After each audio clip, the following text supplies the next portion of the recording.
Record.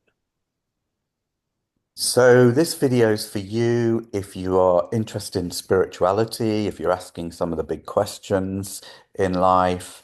Andrew and I have got together many times to talk about spirituality and what it means to us. So we wanted to extend that conversation beyond just the two of us. So Andrew, do you want to kick off by just talking about what your take on spirituality is? What does it mean to you in this day and age? Yeah, thanks, David. For me, it's like as you were saying that, I realized there was a voice in the back of my head that's like, oh, we could even talk about what it's not. Mm, But then I thought, well, to me, spirit is this thing that includes everything. yeah. So I was raised in the Lutheran church, heard lots of stories about Jesus, was always fascinated with that. And now as an adult, I look at how can I actually practice it? Right. So I'm feel like I'm very aware of my thoughts. I've been trying to shift that to being more aware of my body and how I feel. And one of the ways I practice my spirituality is by meditating every day, Uh-huh. which is interesting because there's lots of different ways that you can do that. Um, but I also love talking to people, and I really love talking to atheists or like people that think that there isn't something, because I think Yeah, with the power of a question, you can pretty easily see that you can look beyond where you're at and you yeah, can kind of see there's something beyond what you think you can see. yeah. So I And would say like that's my who, version. who's doing the thinking? Like who's doing the, the you in there? Call it awareness, call it spirit, call it higher self, whatever it is, consciousness is the one that's asking the questions almost. Yes. Or watching yourself pose a question. And I think that's a fascinating thing for me is, having been somebody that's wrestled with their mind, with inner critic, with confused thinking, is if I come back to that watcher, even if I'm feeling anxious and whatever, the observer part of me is always still and kind of is just the watcher in us, which is, I guess, what we talk about when we talk about meditation. But for me, that is my higher self or the spiritual part of me that's connected into something bigger than just the here and now and the everyday experience. Yeah. It's, and not just that I'm alone in that, but I share it with you, with my dog, with my that consciousness. And so bringing ourselves back to that point for me is the center of it, really. The thing I find interesting too of like what I heard and what you said was when I turn my focus inward, which, and this has also been a barrier for me, was this idea that selfishness is a sin. When it's like, yeah, but myself is where I'm going to find big S self. So by Hmm. going inward, I can actually connect with everything outside of me. Yeah, And because vice versa, if I'm too externally focused, if I'm trying to be really good at my job or trying to make a lot of money or trying to make other people happy, but not including myself, then um, it's like when I'm at a social event and there's lots of people, but I still feel alone yeah, because I'm not connected to who I am in yeah. in my spirit or in like whatever that part is that I can't see of myself. I love that you said that connected to who I am, because that for me, that is the key word is connection, whether that's connected to the universe, whether it's connected to that part of yourself, which is really love and creation itself. But so many of us, and I'm guilty as are you, I'm sure, is we live our daily lives and we have a to-do list as long as anything, and we're just living the life, but not really stopping and thinking and connecting inwards to ourselves or connecting to something higher than just everyday consciousness, really. And for me, that's where spirituality comes in. And I think the other thing is meaning as well. It's giving your life meaning. It's very easy to look at your life and just see it as lacking meaning and just on Yeah. like on a treadmill of doing, achieving, getting things off the to-do list, having your career, and actually just that ability to find meaning and in what you're doing. Yeah, like I was curious to ask you, what's one key moment in your life when you feel like you deepened your spirituality through the discovery or like had an awakening, however it might have shown up for you? Yeah. Well, actually, and I'm not advocating this, but this was back in the 90s. I used to go out clubbing quite a lot. I was part of the rave generation, I think we were called. And it was under the influence, I'm not advocating for this, I was young and foolish, but under the influence of the drug ecstasy. Um, and I had what I'd call a bit of a spiritual awakening one night whilst on it, whilst dancing and whilst looking at the lasers, just feeling like I'd gone into another dimension almost. And the reality that I knew I'd always taken for granted.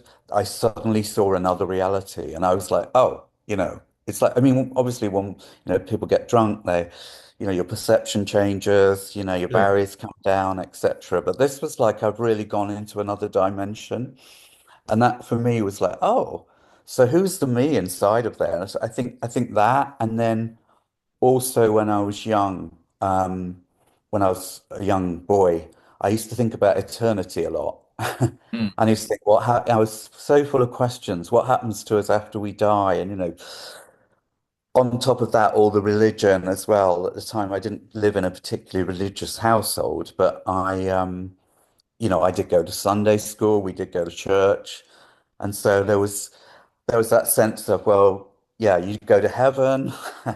That's what spirituality is, and all the kind of classic sort of paintings and, anything that's related to kind of God and Jesus and heaven was in a very traditional sense. But I always felt like quite different from that, and that wasn't necessarily my answer.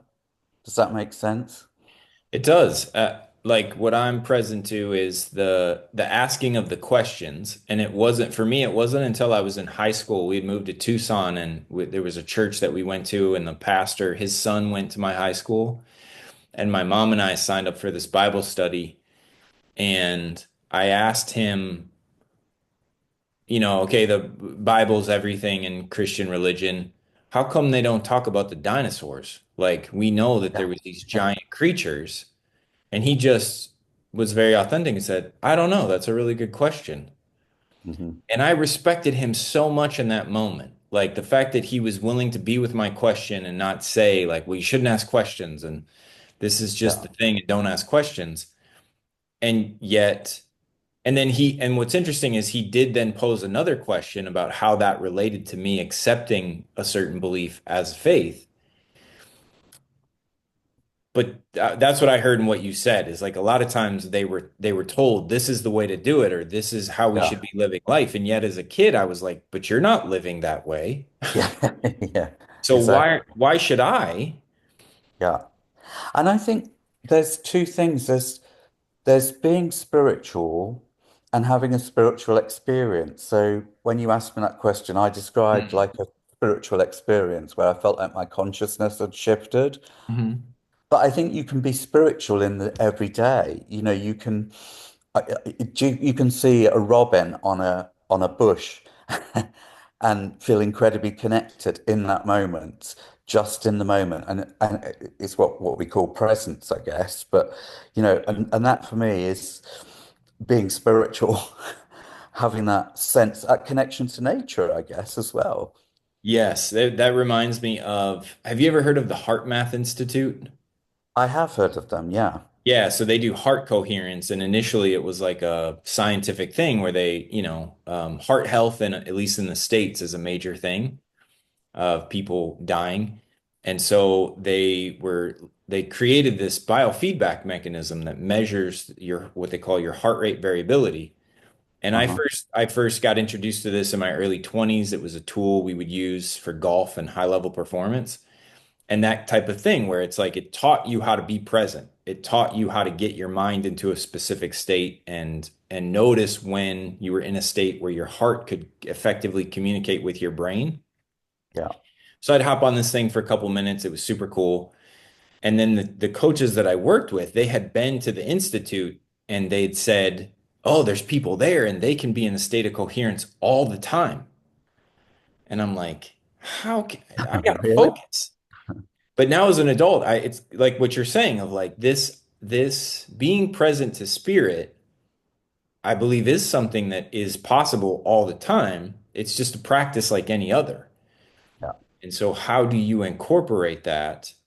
And you're right, and this is why we're talking about it because it's such an interesting thing. And for me, discourse or like having a dialogue with somebody is a really great opportunity to discover something that you didn't know prior. Yeah. Um, so in that, and then too, it's like as you're going back and forth and asking questions. And so what would you say, what are some of your go-tos of like ways that you can practice presence or that sort of grounded in reality so that you have access Yeah. to it more often? Well, I think as I sort of alluded to, definitely nature. Um, my dog, he's sat here asleep next to me. Um, seeing life through his eyes, really, because he's so in the moment and everything is new and exciting, as if he's gone for a walk for the first time. Right, every Uh, time. you know, and so I try to look through my dog's eyes more and more. Um, I try, yeah, obviously try, well, I use meditation, mindfulness practice, things like body scans, that kind of stuff. But also music, I think I can find real connection through music, so it's I something love that can that. really move and shift my state. And that's when I start engaging my imagination as well. And then I can totally make myself feel reconnected again through music. Yeah. So that's a big thing. I know it's for a lot of people. It's the same. It's music. What for you? What are the things for you that bring you back to that kind of pure essence of you? Yeah. Well, and I just want to point to what you said there because I'm the type of person that I've often found myself as being over analytical or Right. stuck in my head to the point where other people will say, "You're stuck in your head," and then I get offended. It's like, Yeah. wait, don't I get to say? But Yeah. as I was listening to what you're saying, what I heard in there is all of those things are of the senses, right? So for me, listening to music, moving my body, which for me is more sports. Like if I play a sport, that helps get me out of my head and like into my body. Yeah. But food's tricky because it's usually the really salty, really sweet things that can ping my body. But I also love the practice of if I'm eating something that's delicious but also healthy, it can be a very sort of spiritual experience. Yeah. And then meditation. Like again, meditation for me is I would say when I was younger, golf was the thing that I was doing to try to learn how to master my mind and my body simultaneously. Yeah. And it led me to this path because I noticed that I couldn't move my body effectively because my mind was all over the place. Like Hmm. so many golfers are searching for consistency physically, but they don't even look to think how consistently is your, What's going on here? Yeah. yeah, I guess it's a sport, well, like a lot of sport, but you have to be really self-disciplined about. So it's learning to train your mind to react in a very conscious way, I suppose, in a very specific way. yeah. So, well, this is great. We just decided to make this video on the fly. Yeah. And see what everyone else out there has to say if they want to comment. What does spirituality mean to you? I think it's like an ongoing conversation, really, isn't it? Like Exactly. uh, We in would this love to hear that feedback. So, in the era that we live in, what does it mean? Why do we need it? You know. totally. So Awesome. Thanks. that was great. Awesome. Let's do it again. All right. We'll do. All right. Take care, everybody.